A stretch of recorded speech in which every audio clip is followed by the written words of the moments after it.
nasira niya yung isang tangkay ng payong. Oh, natigilan siya. Oh, iniisip niya kung paano niya aaminin yung kasalanan niya. Ayan.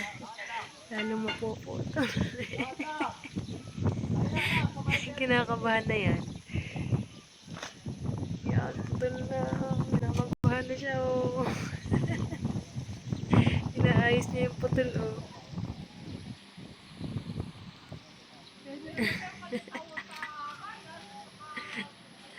Ayun, oh, hawak na niya yung putol. Oh.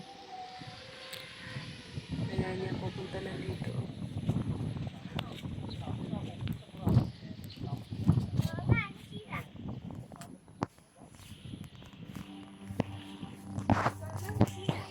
Ha?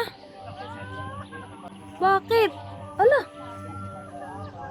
Ilan nasira?